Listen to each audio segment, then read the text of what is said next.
comment faire fructifier votre argent sans risque. Savoir et comprendre les plus récentes nouvelles qui nous touchent. Tout savoir en 24 minutes. Avec Alexandre Morin-Villouellette et Mario Dumont. En manchette dans cet épisode, le conflit israélo-palestinien s'intensifie. Les témoignages de l'horreur sur place se multiplient. 2 gangs d'une école de Vaudreuil-Dorion terrorisent les élèves, les professeurs et le voisinage. 3e lien, Éric Duhem revient à la charge avec l'idée de 3 ponts sur l'île d'Orléans. Et le gouvernement du Danemark autorise la technologie Bluetooth à continuer d'utiliser le nom d'un de ses monarques. Tout savoir en 24 minutes. Tout savoir en 24 minutes. Bienvenue à Tout savoir en 24 minutes. Bonjour Mario. Bonjour. C'est évidemment depuis le début de la fin de semaine ce qui est suivi partout dans le monde, conflit israélo-palestinien qui, bien évidemment, bien que ça dure depuis près d'1 siècle, tout ça, intensification des violences comme on n'a pas vu depuis des décennies, alors qu'on déplore là, pour l'instant des chiffres imprécis dans les milliers de morts avec les conflits qui se poursuivent. Dans la dernière heure, on a eu des tirs de mortier qui sont provenus du territoire syrien, qui sont venus frapper Israël, qui a répliqué aussitôt la bande de Gaza, elle, qui est pilonnée depuis samedi à l'aube, alors que les témoignages, eux, se multiplient là, de partout, que ce soit des gens qui sont en ce moment en Israël, des gens qui connaissent des proches, de la famille, des amis qui sont décédés dans les conflits ou qui sont difficiles à rejoindre en ce moment. C'est vraiment quelque chose de voir l'intensification de la violence, Mario. Ouais, et on dit l'armée israélienne, l'aviation israélienne pilonne la bande de Gaza, mais c'est aussi vrai, les missiles continuent de sortir de la bande de Gaza. Là. C'est la ville d'Ashkelon aujourd'hui, un peu au nord, là, entre la bande de Gaza et Tel Aviv. Ça a pété toute la journée. Donc, ce qu'on se rend compte, c'est que le Hamas avait préparé là, cette guerre que le Hamas avait accumulée. On parle là, des renseignements mondiaux de 15 000. Il y en aurait 5 000 de tirés, des roquettes et des missiles, mais il y en aurait potentiellement jusqu'à 15 000. Oui, de stock, donc de projectiles qu'on peut envoyer. Puis c'est vraiment ce qui a surpris un peu tout le monde, là, alors que ça fait des années qu'on érige un système de sécurité complet, là, le fameux mur de fer qu'a érigé Israël. Là. On a des caméras, des barbelés, des mitrailleuses, des tours de garde. On parle quand même de 6 mètres de mur qui a été... ce qui est supposé être un des meilleurs services de renseignement au monde. Exactement, qui, cette fois-ci, semble vraiment s'être planté, Mario, alors qu'on parle à l'aube samedi là, de près de 1500 combattants qui sont allés à l'assaut du mur avec des moyens qui sont absolument diversifiés là, du côté du Hamas. Des pick-up, des motos, des drones qui ont été utilisés pour forcer le mur. On parle même de Zodiac sur la mer qui ont attaqué de manière coordonnée, là, vraiment dans un assaut pour traverser le mur, faire des trous dans la défense israélienne, puis pénétrer après ça, c'est ce qui est horrible, dans des communautés urbaines de civils, Mario, qui étaient sur place. Aujourd'hui, toute l'attention s'est portée sur Kfar Aza, qui est un de ces là, kibbutz, donc de ces petites communautés qui existent, agricoles, tout près de la bande de Gaza. C'est à peu près à 2 km de là. C'est un des endroits qui a été frappé où on dénombre en ce moment là, entre 100 et 200 décès de civils. Mais c'est parce qu'on les trouve maison par maison, là. Oui, dans des bunkers. Dans certains cas, les gens s'étaient réfugiés, ils ont été assassinés là. Oui, puis c'est des massacres, Mario, qui font malheureusement le tour du monde en ce moment. Des témoignages qui fusent un peu de toutes parts, là, et des journalistes qui ont pu se rendre là, de la presse internationale sur place à Kfar Aza pour constater le de visu. Puis je suis désolé pour les auditeurs qui entendent ça, là, mais des cadavres d'enfants décapités, des gens brûlés vifs dans leur maison, des grenades qu'on a lancées dans certaines localités qui ont explosé à l'intérieur, des images absolument d'horreur qui parviennent.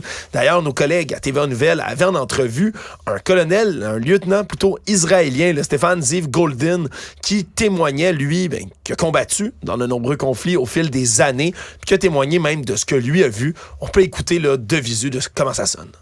Vous savez, j'ai vécu 2 guerres en Israël, 2 guerres du Liban, j'ai vécu des intifadot, j'ai vécu des opérations militaires à droite et à gauche, mais des massacres comme celui-là, je n'avais jamais vu. Vous savez, je vais vous dire quelque chose. Je viens d'une famille qui a été déportée pendant la Shoah et on m'a raconté beaucoup de choses de ce qui se passait dans les camps de concentration. Et franchement, j'ai dû faire cette comparaison. Là, j'ai vu franchement des massacres comme je n'ai jamais vu de ma vie.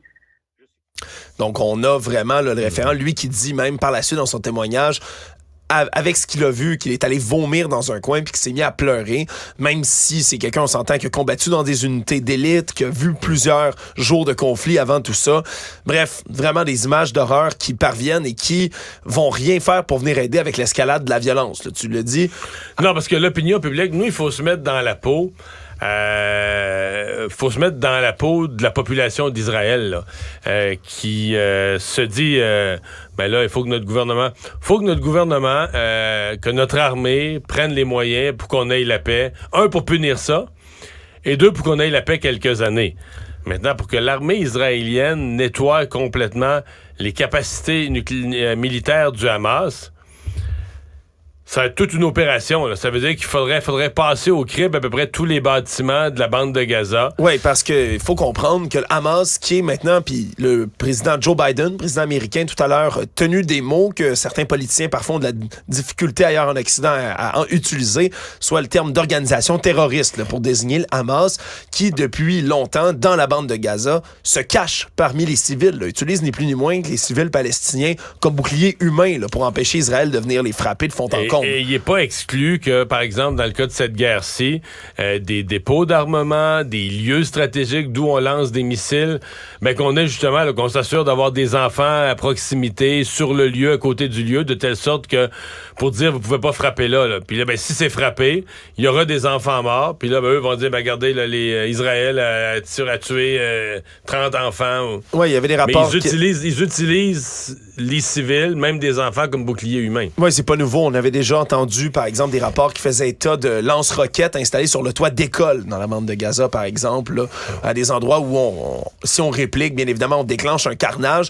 Ça fait partie de la complexité en ce moment de ce conflit-là. Et la bande de Gaza, en réplique, du côté d'Israël, le ministre de la Défense qui a annoncé là, le siège complet et total de la bande de Gaza, ont coupé là, tout ce qui est approvisionnement d'eau, de nourriture, de gaz, d'électricité à la bande de Gaza, ce qui a déclenché aujourd'hui toute une réaction là, des ONG internationales de médecins, entre autres. Là, on parle de Médecins sans frontières, par exemple, qui, eux, ont au-dessus de 300 employés qui sont là-bas dans la bande de Gaza, qui demandent en ce moment un corridor humanitaire d'établi pour assurer une aide médicale puis un certain respect des droits humanitaires dans tout ça. Parce qu'au-delà des combattants du Hamas, bien évidemment, qui se cachent dans la bande de Gaza, il y a les civils palestiniens qui, eux aussi, sont sur place, qui risquent de faire les frais du reste du conflit.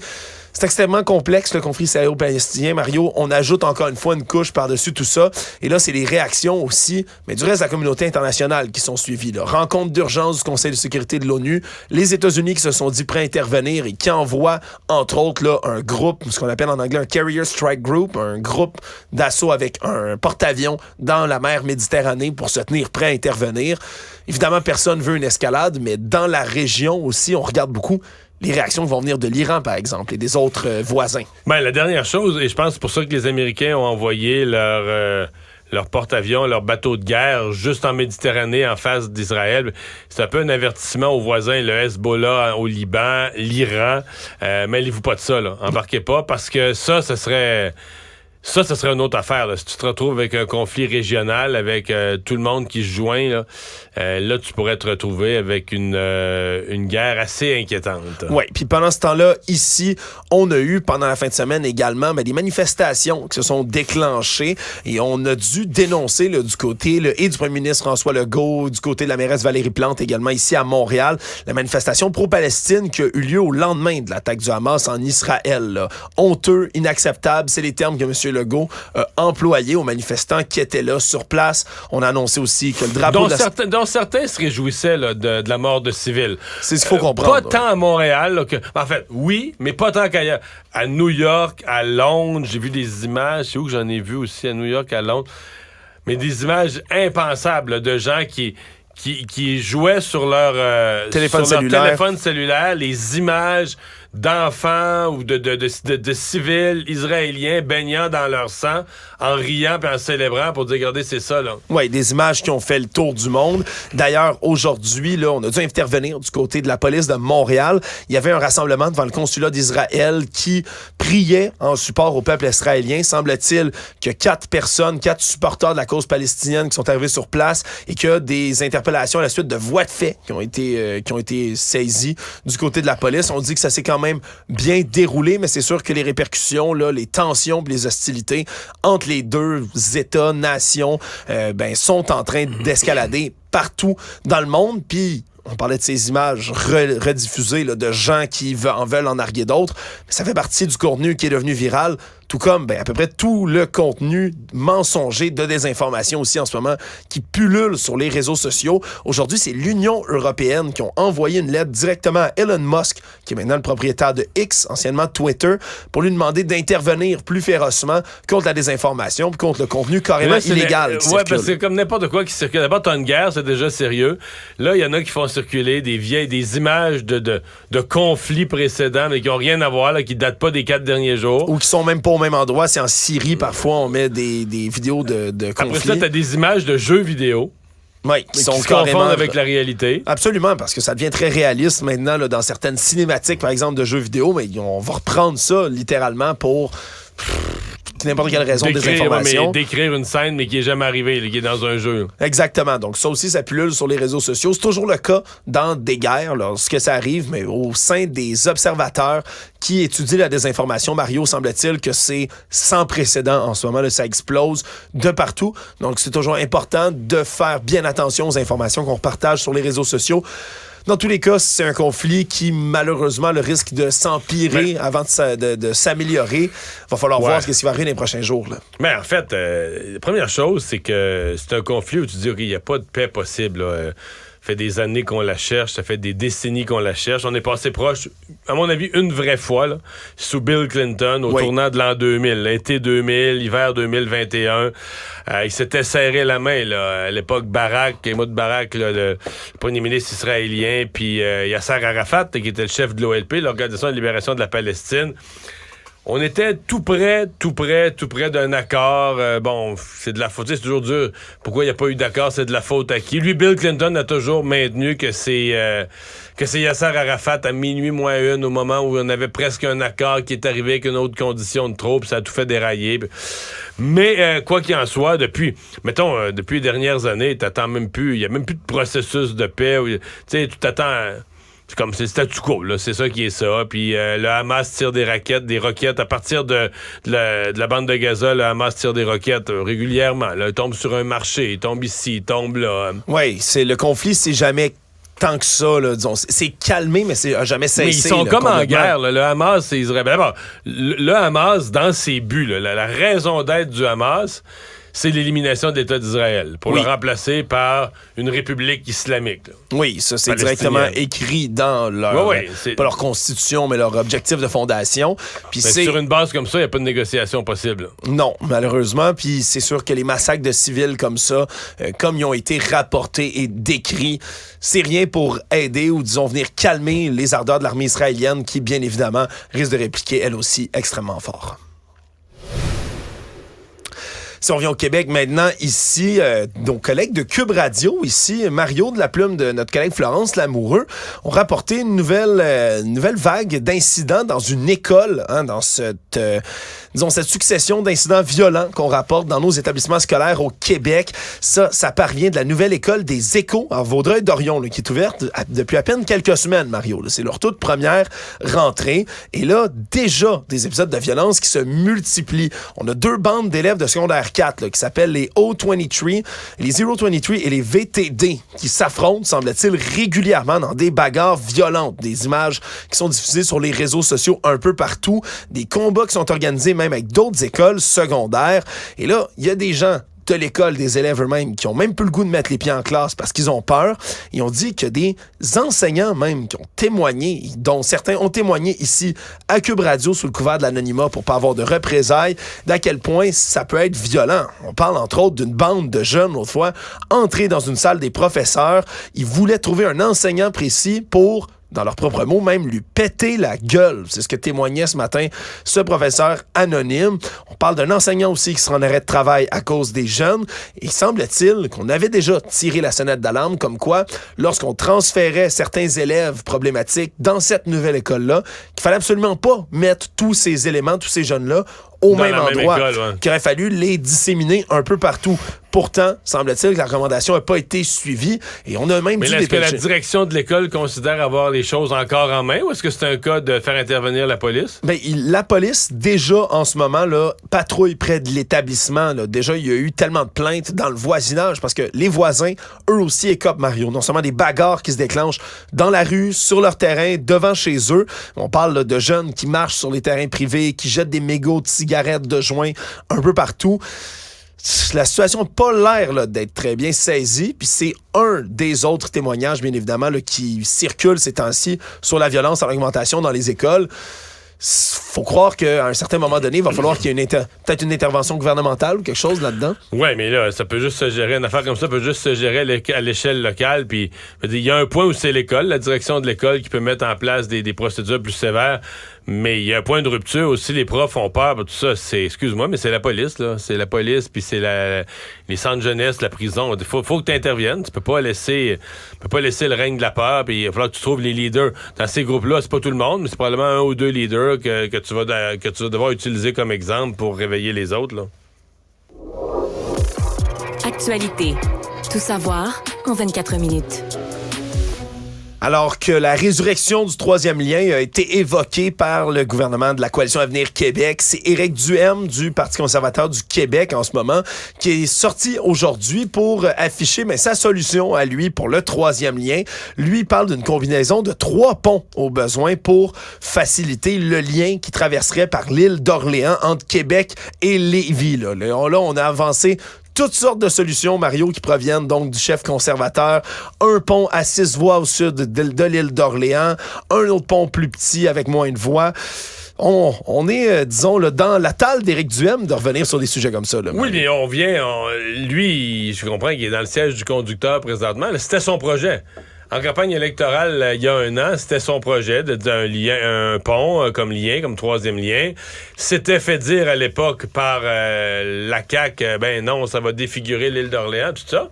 Mais là, lui, maintenant, il arrive, Éric Duhem. La CAQ relance le dossier et tout à coup, oups, des députés de la CAQ commencent à évoquer, ouais, ça pourrait être un pont.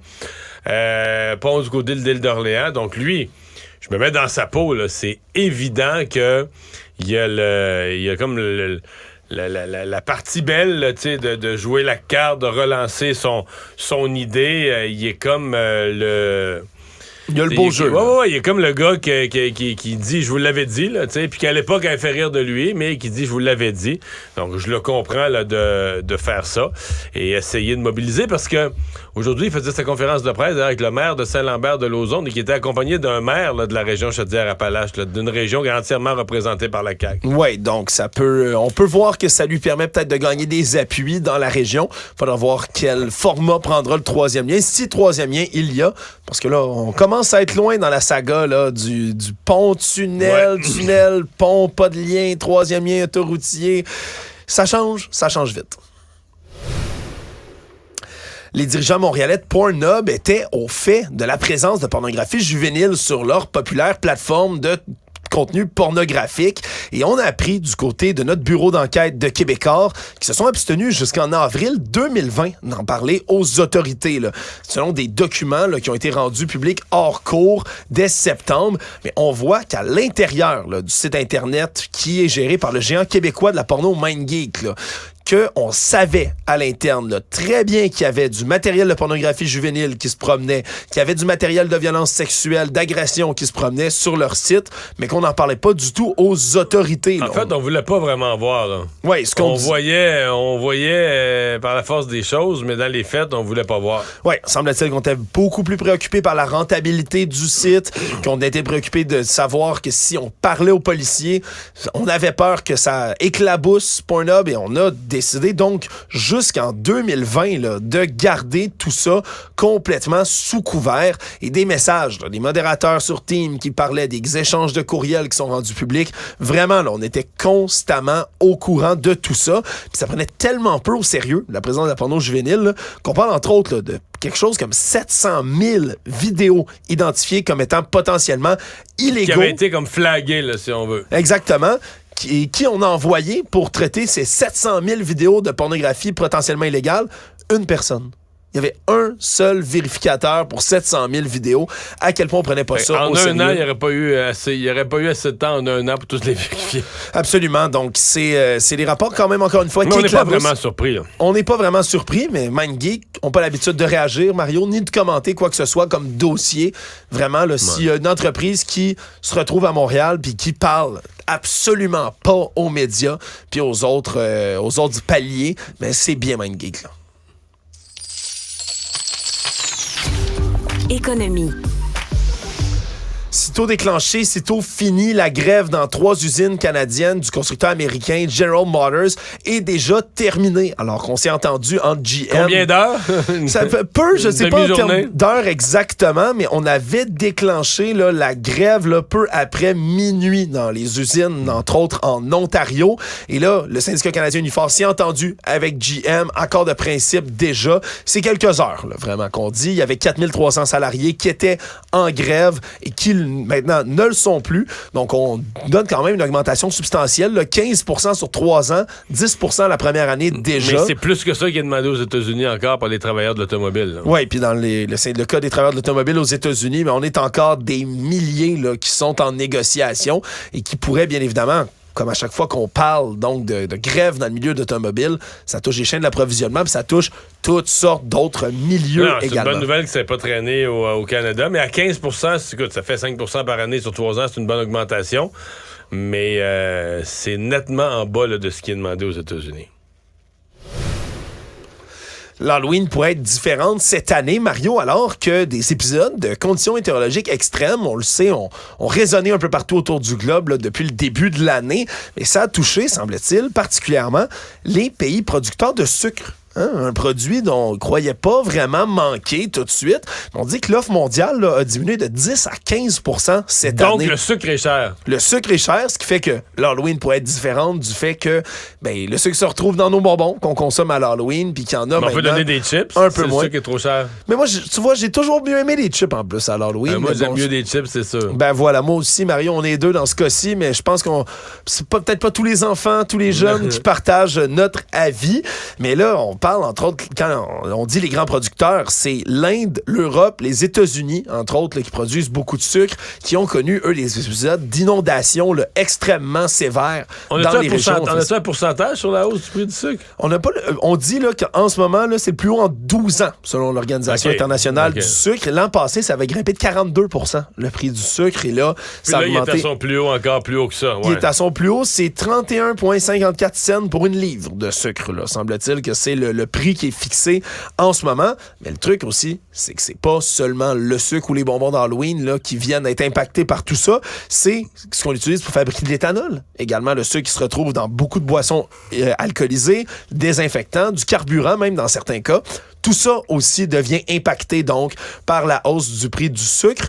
On dit quand même, on se fait rassurant du côté, là, par exemple, de Hershey's et d'autres compagnies de confiserie, qu'à l'Halloween, ça risque d'être pareil comme d'habitude, selon eux. Bon.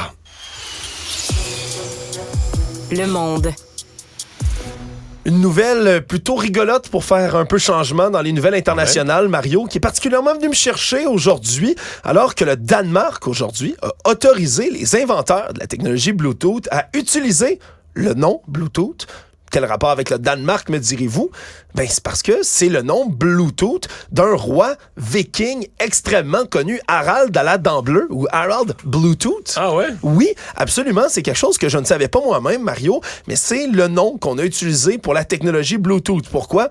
Mais parce qu'on veut connecter et unifier, grâce au Bluetooth, donc des appareils à distance sans le moindre fil. Mais c'est Harald Irblartand, de son vrai nom, l'unificateur, entre autres, des royaumes du Danemark et de la Norvège à l'époque, donc qui a duré quand même une union jusqu'en 1814. Et c'est pour ça qu'on a utilisé ce nom-là. D'ailleurs, Bluetooth, l'espèce de petit logo là, angulaire qu'on voit, mais c'est 2 runes qui se font le H et le B des initiales du roi Harald à la dent bleue. Je savais pas du tout ça.